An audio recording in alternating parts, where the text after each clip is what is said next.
Yes, Chair Huntsman, thank you. We're going to go ahead and go to our 2023 general session for preparation. So Deputy Superintendent Stallings, I will turn it over to you. Good morning, board members. It's good to be with you. Angie Stallings, Deputy Superintendent of Policy, and I bet you're surprised that we're already talking about the 2023 general session, but we figured we might as well start early. So we have 3 items to discuss with you today. The first 2 are both bills that you would have heard about for last session that we came to you for the 2022 session, but neither of these bills were able to make it. The second one was, I think, third down on the calendar in the House the last night of the session when they adjourned. So I'll just briefly review the first 2. They should be familiar, and then Jeff will review the third one, which will likely be coming up in an upcoming Education Interim Committee meeting. So the first one, you may remember the Education False Claims Amendments Bill, which is HB 487. This currently, for some other branches, like for medical claims, et cetera, the state already has a False Claims Act in code. And so this would create an Education False Claims Act in the procurement code. And I don't know if you have any questions, but some of this came, as you may remember, from recommendations from the audit committee and our former procurement director, Zach Christensen. So I'll just move to the second one quickly. The SB 145 would expand the use or allowability of the Acadience licenses from K6 to K8. And you may remember the discussion related to that is we do have some of our 6th grades that are in middle schools and some teachers who would like to use and see the longitudinal data for their students' reading scores up through the 8th grade. And so it's a very simple bill. It just changes 6 to grade 8. And that's the first 2. Angie, why don't we stop there and see if we have any questions on either one of those? Thank you. Board Member Moss? Thanks. Would the use of Acadience be optional at the school level, district level? What kind of choice is available there? Yes, that's a great question. It is optional. The Acadience is, I believe, only required for LEAs from K through 3. So if an LEA chooses to administer Acadience in grades 4, 5, 6, 7, or 8, that would be up to the LEA to decide and to participate. I'm just going to track on that. And who funds that? The state. So this is it comes through a state appropriation, and we cover the licenses for all those grades. So we'd have to put more money into that, Angie? I'm just trying to get clarity. So Board Member Belknap, that is a good question. And just as we were about to start this, I believe that the appropriation related to SB 145 did pass. So the money that was needed for the bill to pass actually was appropriated, but the bill didn't pass. So if Jennifer Thronson or Sarah Wibke or somebody are here in the room and they want to correct me, or even Deputy Jones or Sam Uri, but I believe the funding actually was provided in 2022. The bill just did not pass. Okay, well, we'll go on. Board Member Norton. Yes, I wanted to discuss the Senate Bill 145. I was originally approached by one of the LEAs in my area about this, bringing this forth, because in 2021 it was passed to cover 6th grade, and then at the last minute it was brought a change was made that it only covered 6th grade that were in elementary settings, so K6 schools. This particular LEA had, planned. They had been hearing it was coming. They had teacher training started, made accommodations for their intermediate schools to handle that, and then it was axed and from those upper grades, and so they wanted to have it available in 6th grade. currently Acadians is required through 5th grade, not 6th grade. After I brought this up, however, I did receive quite a bit of input from 7th and 8th grade saying, look, our curriculum is not set up for this. You know, we don't have this kind of time that we can be doing this program. So, you know, I wondered if that was part of the problem, and maybe, you know, we could ask those who were on the Hill if that was part of the problem of why it didn't pass when they had the funding available, is that secondary schools just don't have enough time per period to do the individualized work that Acadians requires when you get into progress monitoring. Andy, do you have any on that, or does Jennifer have any response to Board Member Norton's question? One thing I did want to just clarify is apparently the funding did not pass. And so there is a fiscal impact related to this bill.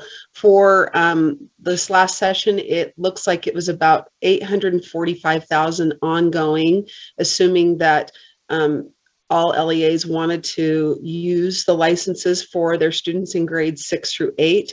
And I believe, and again, Jennifer Thronson is in the room, and so she may want to add, but the reason why I think that it was limited to those in 6th grade in an elementary setting is because we didn't have enough funding to cover licenses for all grade 6 students.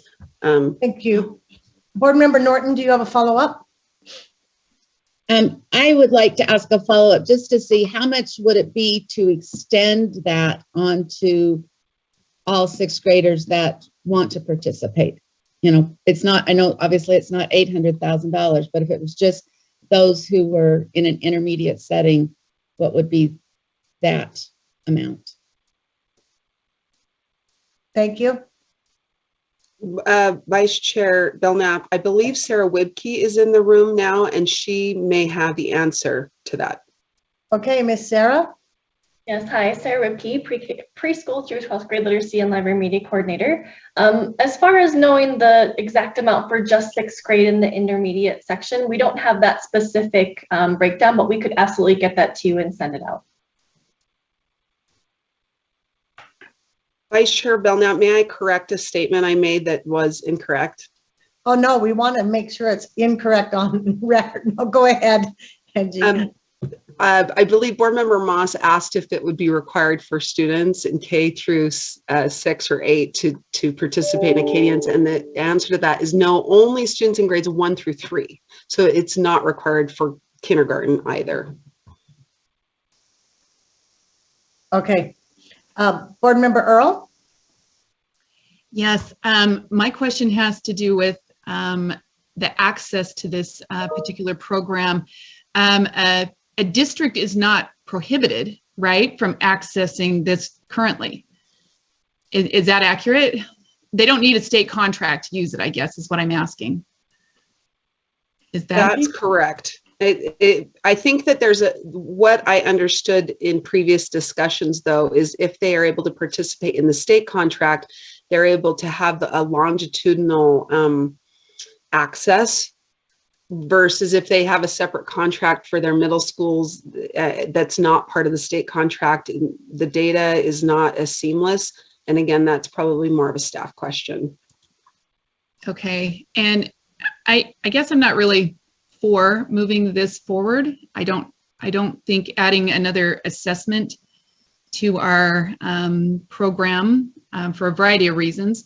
But if a district really feels strongly about it, I think they've got access to funding either through their community councils or other items that making this a priority. That's where I would like to see it come through. Instead of just adding more, I feel like we're adding more assessments, and I think they'll, anyways, those are my thoughts on that. Thank you, Board Member Earl. Vice Chair Davis? Could someone just clarify? I thought that I heard someone say that Acadians didn't go up to these upper grades, that it was like a program that was K through 6. Can someone just clarify that for me? Sarah, and also clarify that this is optional, right? This is a choice for schools. It's not something that's going to be mandated in the bill. sorry, go ahead, Sarah, but also clarity, if they want to take the funding to get the testing, they may require their people in their district to do it. So go ahead, Sarah. Thank you, Board Member Brenna. As far as that, you are correct. It would not be required for anyone. Our LEAs have requested this for several years, and Acadience reading does go up through 8th grade. It used to be called, trying to remember what it used to be called, like Theory or something. Dibbles. Well, Dibbles was K6, and then they had this other test that was from, just a little bit later grades. And so now it is considered part of Acadience reading and is looking more towards the requirements in those specific areas to meet their more specific needs. Thank you, Sarah. Board Member Hart? I'm not supportive of any funding or assessment that doesn't come with all of the supports necessary to use the data in any particular form. So I've been part of a district that has used the middle school version of this, and that was discontinued because you've got nowhere to take the data. There's not funding for additional reading remediation. There's not funding for the teachers. There's not a structure in place. It generally would take a student's elective away, unless you're extremely innovative with scheduling and you've got a lot more resources than we currently give schools. I see no reason for additional assessment, even if it is optional. It's optional at one level, but it becomes a requirement for others. I don't think teachers have room for this on their plate. I think they can get this information in other ways. And I just, unless it includes additional staffing and additional resources, I'm not supportive of this. Thank you, Board Member Hart. Board Member Earl, you have another comment? Yeah, I have one more question. Did Acadience reading start out as mandated at the lower grades, or was that optional at the lower grades when it initially started? Sarah, do you have a response to that? I hope so. When I say I hope so, it was a requirement that came before my time at USBE. I believe that came out in about 2010 when it was required, and it was still only grades 1 through 3 when it first started. As far as LEAs sort of opting in, I guess you could say at first, the majority did opt in at first, except I think it was only just a couple when I started back in 2015. That were not, and then they joined like a year later. And then wanted to sort of add, I got the answer to your question, so I hope I can, an earlier question, for 6th grade, it would be an additional about 15,500 more students. And so it would be about $187,632 would be needed just to add in that additional piece of 6th grade that you were asking. And then wanted to also add, I know you all very much appreciate getting the LEA perspective. And so with that, I wanted to add that a survey was provided. And with that survey being provided, it was specifically 64 LEAs responded to that survey, and 91% of them responded yes, that we want this and that we would use it. Not necessarily with all of their students, but at least for students who are really struggling in reading, to see where they can support them best. Just wanted to share. Sarah, I just want a follow-up question to that. So you sent this survey out and said that 91% out of the 64 schools would use it. Did you ask the same question? Would you give this test if it wasn't given to you for free? That's a really, yeah, I absolutely see what you're saying there. Yes. Our LEAs have said that in trying to find the additional funding for this has been really hard for them.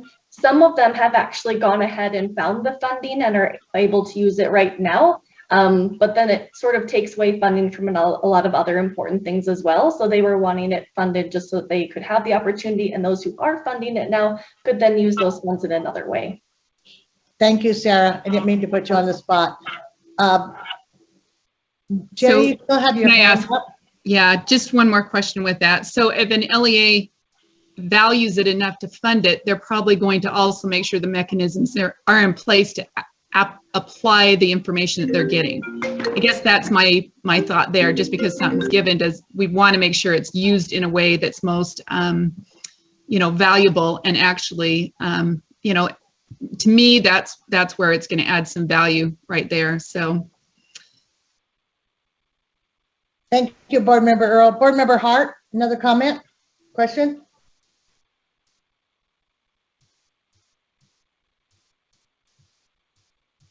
Oh, no. Okay. Molly, are you there? Yeah, I am, but no, thank Okay. you. Okay. All right. Thank you. Board Member Hanson? I appreciate knowing what the survey results were. It sounds like those who are thinking about this and were interested enough to respond overwhelmingly wanted to use this test. When we think about improvement and accountability, I don't know how we can gauge improvement and measure accountability without some kind of a measurement. I understand we don't want to test our kids all the time, but there needs to be some kind of a measurement in place. And here, where we have this data for the younger grades, and we're just extending that so that we can have some good longitudinal data, I just think it makes sense. There's a want for it, a desire for it in the field. We already have this system in place. We're just extending it to get that longitudinal data so that we can track using the same measuring stick going forward. This just seems like something that we ought to support, and I speak in favor of it. Thank you, Board Member Hanson. Board Member Hart? I want to be clear on that. So in elementary school and in schools where 6th grade is served by elementary, there's a different structure to the way school is done, and there's different structure and resources available to teach students. So my concern is that we are giving a tool or paying for a tool that's part of a solution, but doesn't offer any of the other required elements if you want to extend it into the middle grades. You don't have additional staffing. There's no allocation outside of other resources like special education or Title I that has additional funding that we could somehow. So a student, I can get this information in other ways that are available to schools and already have the information and include it in, say, an ELA class. We have a rule about middle school classes that includes core subjects and electives. And I want to know where we would put this remediation if we're going to take teachers' time to give the test, but we're not going to give any other resources to do anything with this testing information. We have places where we have supports for students who have specific needs. We have access to Title I schools. We have access to land trust funds. This is a partial, very small solution that does nothing more than give information to already overstretched teachers that they have very few resources to actually act on. That's my concern. It's not that I don't want students to learn to read. I absolutely do. But if we continue to test and not provide, testing is not an accommodation, and our teachers have far too many accommodations that they need to be making to make this a worthwhile use of funds without having a comprehensive and clear strategy moving forward. Thank you, Board Member Hart. I don't see any more questions, but Deputy Superintendent Stallings, I do have one on HB 487 on the refile. Can you give me an example of in public education where we might need this, where other groups have this? I've totally forgotten what it was. Help me. Yeah, it would be in an instance where we have a contract with a service provider, and one of our service providers might be seeking reimbursement for something that is false or misrepresented. Is that helpful? Oh, yes, that's so helpful for me. Thank you for the clarity on that. Board Member Lear? Thank you. I'd like a little response from staff. I really value Molly's opinion. She's on the ground. She's in a middle school. I've been one that doesn't want to impose requirements or programs without enough support. So everything that Molly's saying is resonating with me, but I want to hear if staff thinks this is a good idea and they keep bringing it back, they multiple specialists, could somebody give me a 1-minute explanation it's not disrespectful to Principal Molly, I'm sure. I just would like to hear an opinion about why it is a good idea if one of our own is telling us it's not. Okay, I just wanted to give just quick background on this, Board Member Lear, in that this was something that someone had requested from Board Member Norton. So she brought it forward to include the 6th graders, and it expanded to 6th through 8th graders. And then we approved it as a board to have our staff work with a legislator to bring it forward. And they are bringing it back because it didn't pass. They're bringing it back for our look at again. But now I will go ahead and let Jennifer, Dr. Thronson. And if it's okay, Laura, I hear what you're saying also, but I'm just saying, why, if we're bringing it back, if it's only the board that's bringing it back, why is this a good idea? Just in juxtaposition to what Molly explained. Yeah, I was just giving you the background again that I had remembered. Okay, Dr. Thronson? Yes, thank you so much. Dr. Jennifer Thronson, Director of Teaching and Learning at the Utah State Board of Education. And with respect to your question, Board Member Lear, it really has been a call from the field. Since they started to see the potential in the use and implementation over the last decade with Acadians reading the younger grades, they see this opportunity into middle school to have that data. Now in Canyons, I worked in Canyons, we have this data available and it was readily available, and they have multiple assessments, as I think Molly's referring to, that give them similar data. So the choice in this space is choice. It is, do you need it? Does it add value? And does it compensate for the value that it takes away from, like, the human resources needed to exhaust it? The people have spoken. When we do these, we always check with the LEAs to say, do they believe that this is helpful, useful? And in the case of the LEAs, the response from the survey was high. Of course, we're giving them money. I get that, but it's also, we have a number of kids who have reading needs in the middle school settings, and being able to have that continuous data set that you don't lose what was working in maybe in elementary school or what was working in 6th grade, and seeing that, or see if it's not working. And a lot of the tools we have in middle schools don't give that formative piece that Acadians can, because you can check in frequently to see, are they responding well to instruction? There's not a lot of tools in middle school for that available in our state. We do have districts that have adopted this on their own. Canyons is a good example, but it hasn't been a potential for everyone, and when asked, people have asked for it. So in terms of staff, we're trying to represent the local communities, and the communities in general are very requesting this additional assessment option. Thank you. Board Member Booth? I think this is an example of what I was referring to earlier in my comment.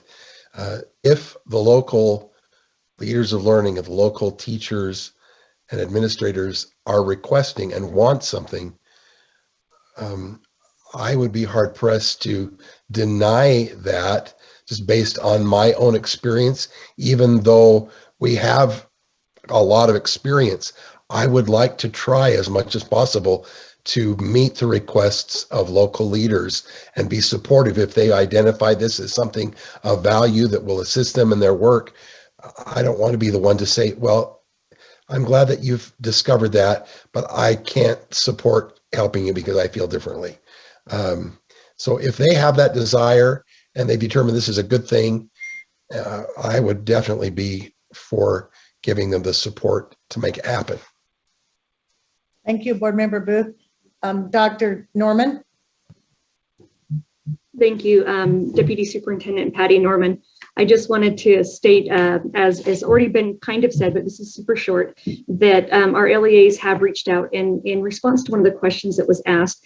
our teachers and our educators are looking at this as something that will save them time. So in order for them to get that depth and precision of feedback and the trends to identify both the strengths and the needs of the student, they're looking at this as a time saver. And so that was my only comment. Thank you. Board Member Straight. Yes, I feel all over the board on this one. I'm not sure. As a junior high teacher, I never felt equipped either professionally or by the setup of instruction that I could effectively deal with reading issues. I guess my question is, who responded to the survey? Was it curriculum directors? Who was it? Because they're going to have a different perspective. And as was said before, I want to support local control and to serve what they want and their needs. I'm just trying to understand the implementation of this. And I guess everything I've been hearing over the last years is that really that key window is through third grade. And maybe the data doesn't show that I'm right in that thought, but I thought that was what it was. So if we answer the question, who answered the survey, that 91% of LEAs wanted this. Go ahead, Sarah. Yes, it was secondary literacy directors specifically responded to that survey. Okay. All right. Board Member Earl. I have 3 specific questions. How much time does this take to administer even once? Who will be doing the administering in the school? And what is the frequency of testing that will be taking place according to the upper grades or the 7th, 8th grade modules or assessments? Go ahead, Sarah.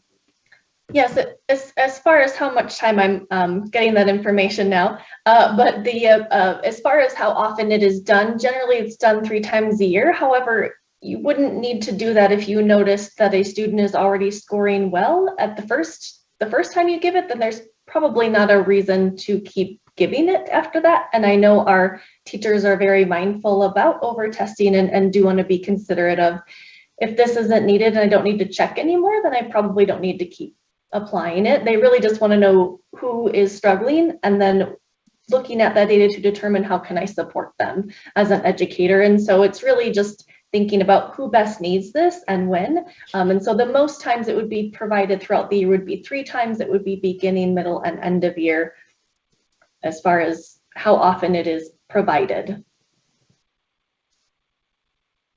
Can I ask one more? Yeah, but I maybe want to throw something on the table and see if we can get a consensus on this, that we don't take any motion on number 2 today, and that we have our staff bring us back more data from the questioning that's been coming today. But I would need a consensus on that people are comfortable with moving this off this agenda to a different agenda. I think that'd be a good idea, but. Well, I'm kind of looking, because I'm not taking a vote. Chair Huntsman, you may have some guidance for me. Thank you. Well, I think you're chairing, and with this discussion item, it seems like it's not getting a lot of traction.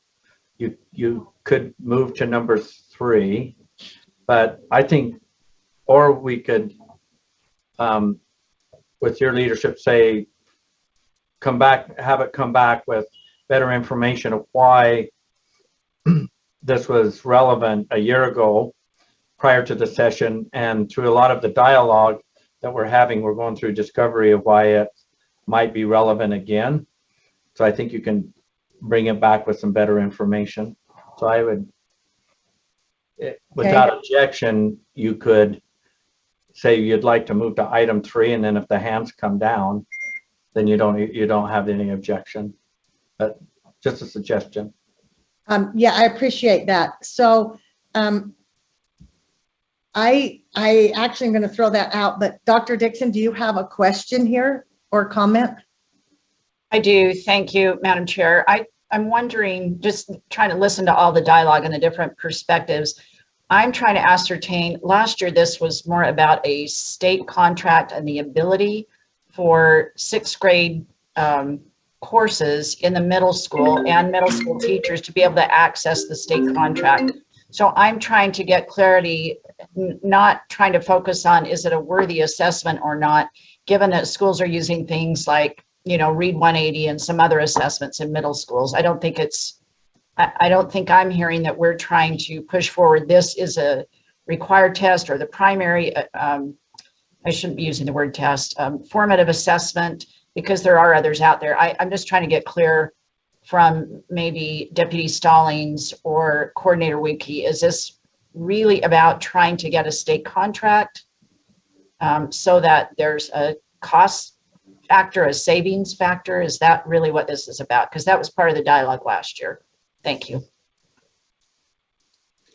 So at this point, I'm going to go ahead and move on and have Jeff introduce us to number 3, unless there's any objection to that. And then all the comments that have been made, if we, not all, the comments that have been made, if we could get that as backup next time before this is done. If anyone has objection, please raise your hand. Yeah, otherwise, I'm going to assume without objection that we're going to go on to number 3 today.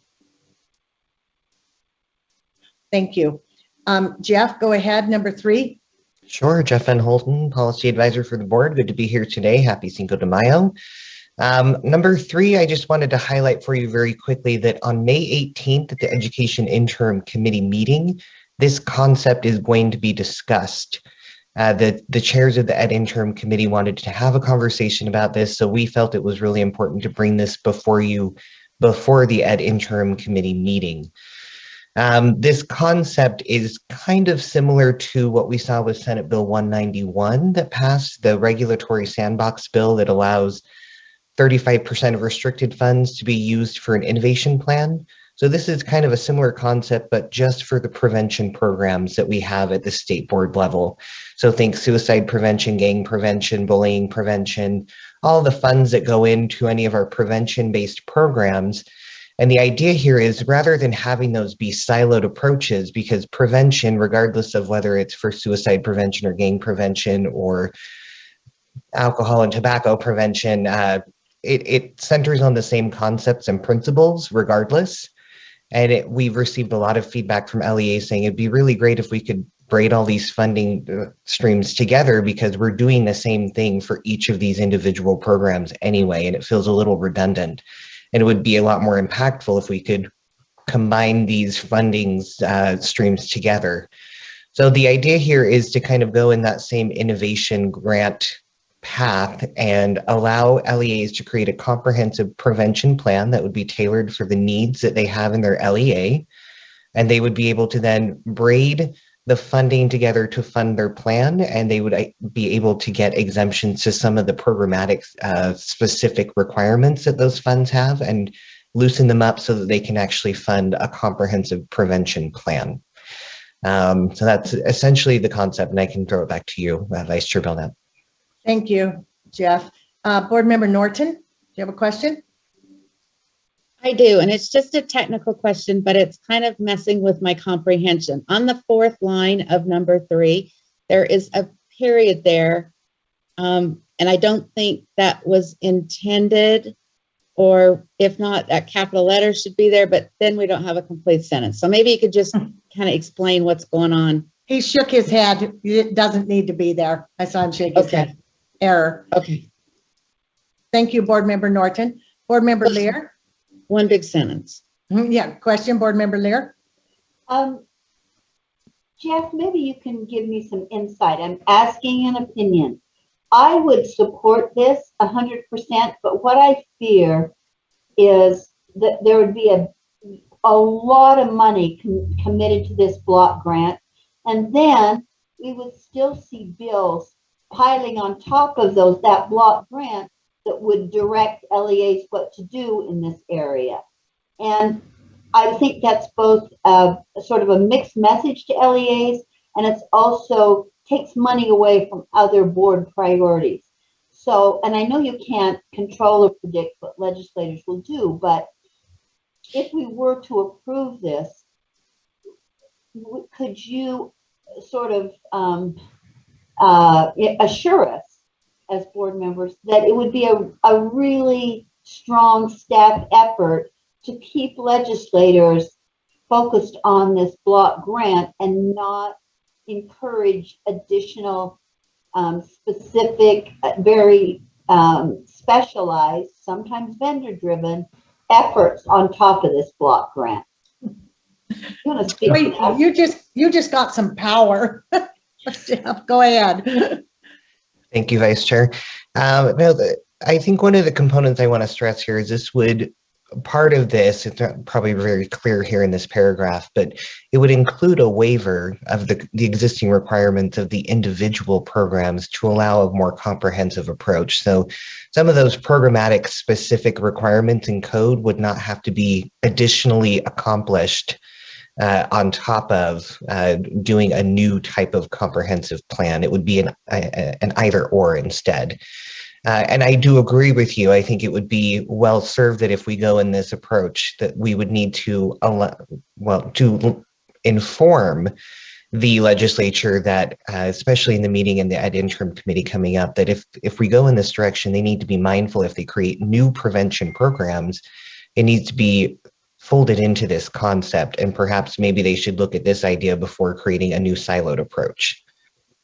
We could definitely work with the legislature. I hope that addresses what it is you were concerned about. Yeah, if I can just respond briefly, it does address it. I'm just sorry, I got Randy's allergy. It does address it. I am just concerned that it could end up tying up a lot of money that the board may want to direct in other ways. And because we don't have any guarantees, and legislators always have their pet programs, and I'm just concerned that we couldn't keep it all in the block grant area. Thanks for the explanation. Thank you, Board Member Lear. Board Member Moss?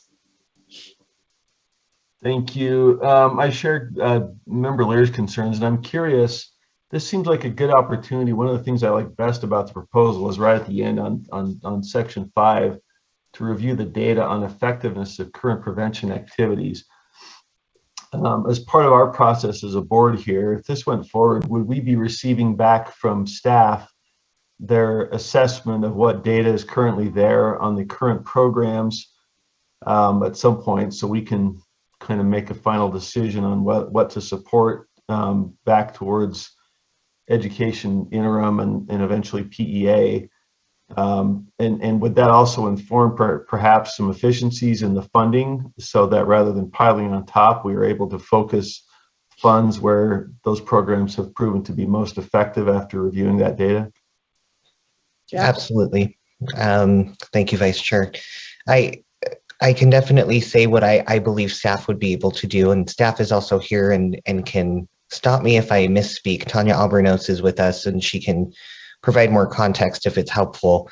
But yes, staff would definitely be looking at these plans. These plans would need to be approved by the board, would go through the board's process to kind of look at the comprehensive nature and all of the data that is currently existing and the data that would be used to measure the progress of the plans and whether or not they're achieving the outcomes that the LEAs would be hoping to achieve with all of this. So yes, data is definitely planned to be a very integral part of this and informing how the LEAs move forward. Hopefully that answers your question. Quick follow-up, Vice Chair? Go ahead. Just in general, 30,000 feet, do we know sort of the information that's currently available on the effectiveness of the programs that would be braided versus, looking forward? Some of these have been around longer than others, but what's our general sense of our ability to assess effectiveness and use that to guide, our proposals to the legislature, and then perhaps some guidance to the LEAs? I would see if they're this gives some flexibility, that would be great to come with guidance on what we know as opposed to mandates, right? I would have to pass that to Tanya if I can put her on the spot about what data we have and what the data is generally telling us from these individual programs and how it might mesh together well. Thank you, Jeff and Board Member Moss. Tanya Albornoz, Coordinator for Prevention and Student Services. And to answer your question, Board Member Moss, prevention data, it's a difficult thing sometimes to collect data to prove that you've prevented something from happening.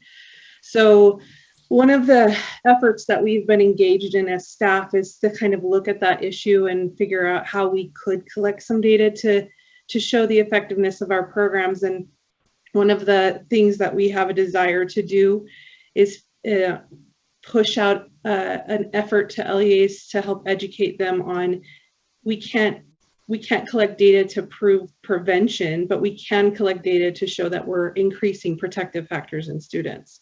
So that would be the approach that we would take with this block grant, and hopefully that answers the question. Thank you. I see his hand down. I just wanted to point out one thing on here, that maybe back to Board Member Lear's question, is that it's to put these all together for current prevention programs. So it's not opening a door for new ones. Is that accurate, Jeff? Correct. Although we could always ask the legislature if they do create a new one to include it in this block grant waiver part of code. Because the idea here would be to have a list of all of the prevention programs and essentially say in all these areas of code, if you want to go into a block grant approach rather than doing these in a siloed approach, here's how you can do that. And so you could always just add new programs to that list as they're created, but this is not advocating to create anything additional or new. It's just trying to redirect the funding in a more effective way. Okay, and Board Member Klein, I'm going to come right back to you, but also on the reporting, are we already collecting whatever we can that for these programs already because they're grant programs now? And I guess I have to pass that to Tanya. I'm sorry, can you repeat the question? Is data already being collected and not individually, but on the program itself being done or presented? Are we already collecting that? Most of the data that we're collecting right now is what are the activities being performed with this funding? How can you connect it back to things like improvements in your SHARP survey data, things or improvements in any other data that you might be currently collecting at the LEA level. So those are the types of things that we're currently doing. All right, thank you. Board Member Klein. Yes, to Board Member Moss's comment, I am curious, you say you can't collect data on whether it's preventing or not, but there's certainly data on the reporting that's happened regarding the increase or decrease in incidences of bullying or incidences of suicide. So I would like, if you could please gather that data and go back to the time, before these programs were implemented, and to show compared to what the data says now, as far as so that we can see if it's had any effect on those numbers since it's been implemented. Each of those programs have the incidences gone up or have they gone down? They're both nodding. Board Member Klein, I can see them both nodding. Is that okay? All right. Board Member Hart. This is interesting because it is hard to maybe let go of some of that control or I don't know, but we talk a lot about wanting to reduce paperwork, wanting to reduce redundancy, wanting to give local control, but then when we have the opportunity in front of us, we tend to balk at it. The things that we want are hard things, but when we have opportunities like this, I I don't know why. I think we really have to consider it. I also think that it's been talked about, at least, that about combining and consolidating and bringing programs together for efficiency's sake. And so I just wanted to introduce those thoughts to the conversation. I think it's an excellent idea. I'd really like to move this one forward for more consideration and fleshing out. Just my 2 cents. Thank you.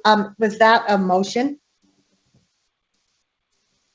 You're putting me on the spot. I only know the first 2 words, which would be I move.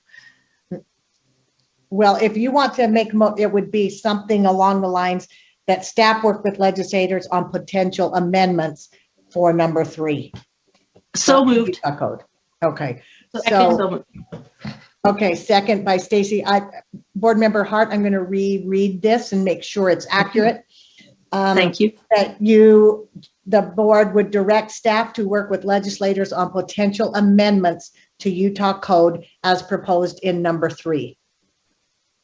So moved. Right, and Stacy, you're good with that as well as the second? I'm great with that. Thank you. Okay. Board Member Earl, do you have a discussion to that motion? Yeah, I have a couple of thoughts. I do think there's some valid reasons to do this. One of those just coming out of the legislative session with House Bill 428, there's a number of things built into that bill that are not effective and not in prevention land, don't do what I think the bill thinks it's going to do. And some of those are like the assemblies and, one-time assemblies or special activities outside of school. These don't really change behavior. They don't, they're ineffective and sometimes they're counterproductive. And those are the kind of things I would hope, not necessarily the SHARP survey data, but these things that we already know are either effective or ineffective could be built into this type of a programming so that schools are aware of that. They're not wasting their time. They're not wasting their energy on things that don't produce what we would like to see produced. So I think that this has I think it has some possibilities. I would like to see it further fleshed out and not just someone take it over and we don't see it again till next legislative session. That's important to me that and then once again, we focus on the prevention element of this and then build into it what we know is best practice already when it comes to bullying, when it comes to suicide, when it comes to alcohol prevention, drug, on and on and on, all those things. If we can wrap those into a singular prevention strategy, one that's beneficial for schools, time consuming and financially, I think that would be wise. So thank you. Thank you, Board Member Earl. Board Member Norton, you have a comment to this? Well, maybe. I'm wondering, can we combine the motion with from number 3 and number 1 together to direct staff to work on both of those, or do those need to be 2 separate motions? You can make an amendment to add number 1. I believe that's how you would say it, to potential amendments to Utah Code as proposed in number 1, and then you would add and number 3 and then you'd say number 1. Okay, that's what I would like to do. I would like to add to Number our 1. original motion to also add number 1. Second. I have a second to that motion, Chair Huntsman. So any discussion to that amendment? Seeing none, so the amendment on the floor on the table is to add number 1 to the original motion. I need please take a vote. Everyone vote, please.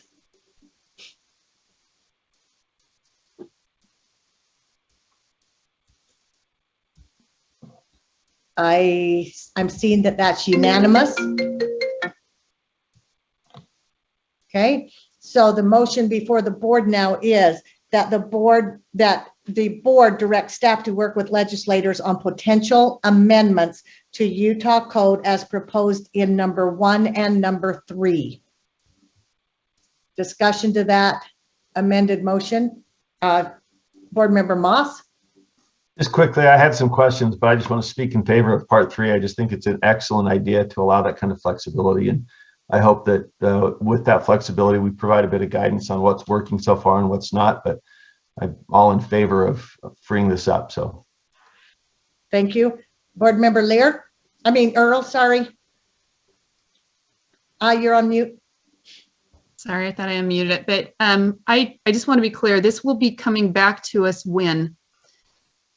Because I don't want to, once again, 3 months, should we put a time frame on this just so that we're in the loop on what's going on with this?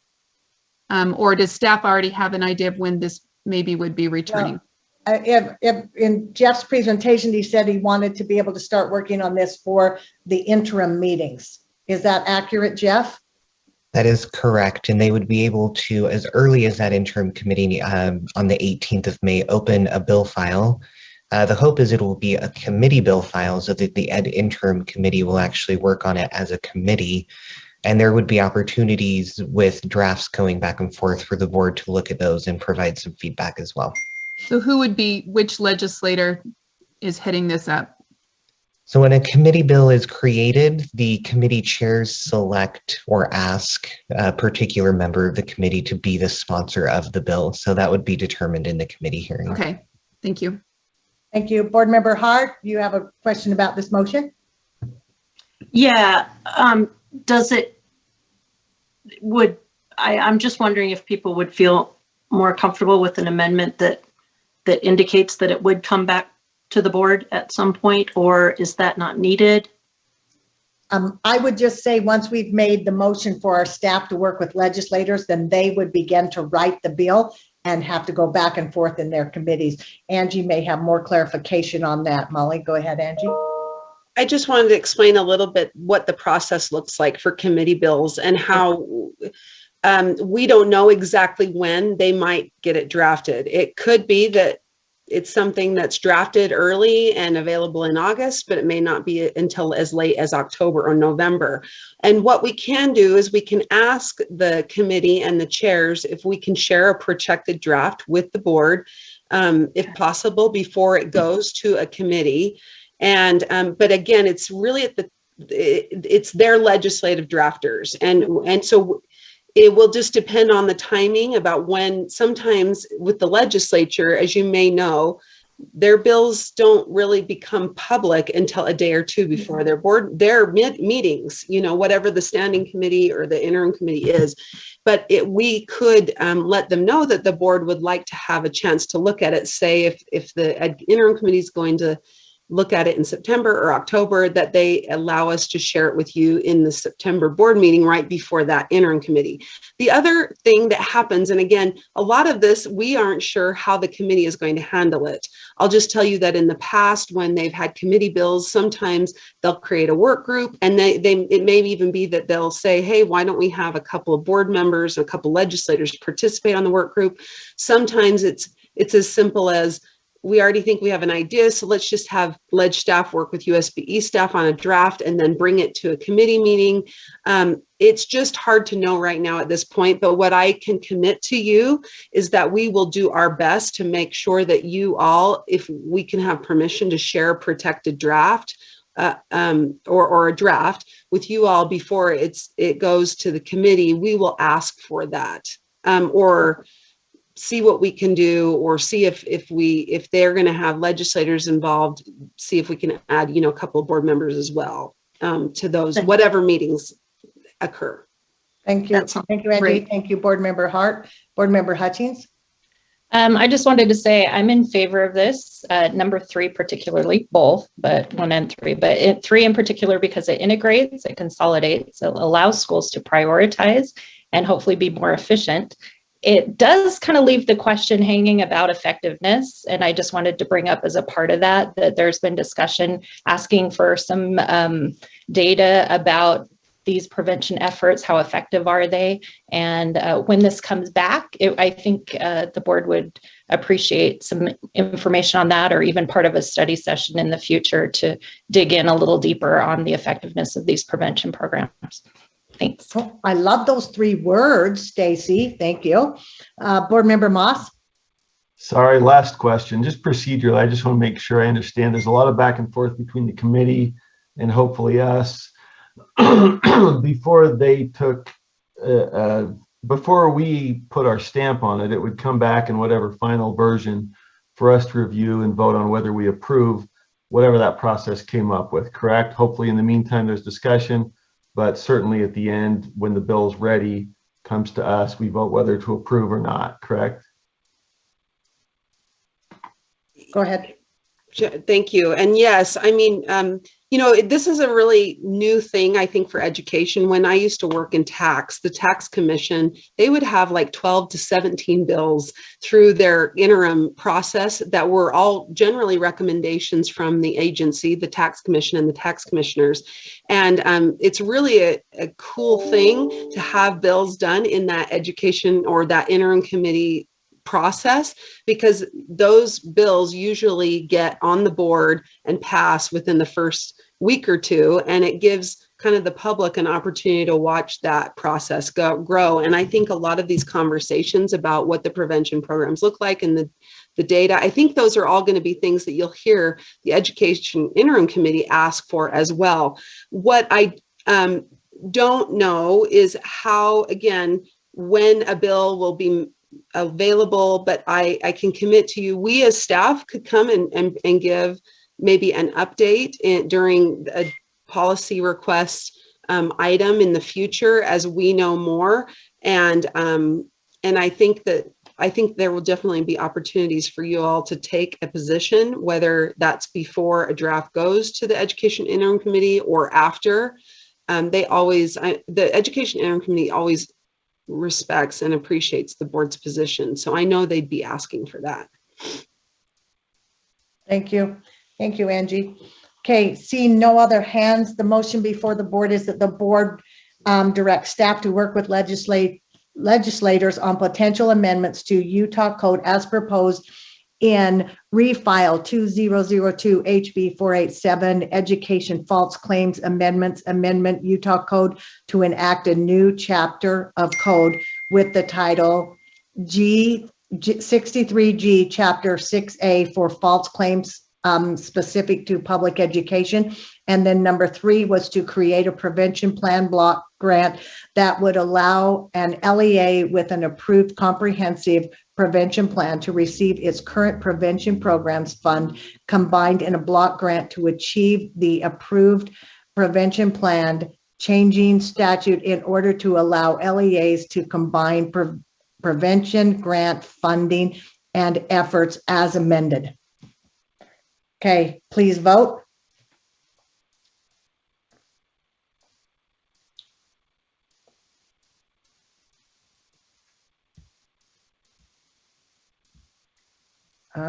I see it's unanimous. Anyone see different? That's correct. Okay. Thank you, everyone. That was a bit of a heavy lift. We'll take a look at number 2 and see where it should land as leadership. It is 12:43. We will reconnoiter here, meaning after lunch at 1:15, so we can continue our work. That gives you 3 extra minutes for lunch. So we'll see you at 1:15. I think you mean reconvene too. Yeah, and then we'll reconvene. Did I say reconvey? Okay. No, we were going to reconnoiter, which sounds a little sneaky, but that's all right. Yeah, it's just a word I love to use, and maybe Scott likes it because reconnoiter is an Army word. So, okay, see you at 1:15.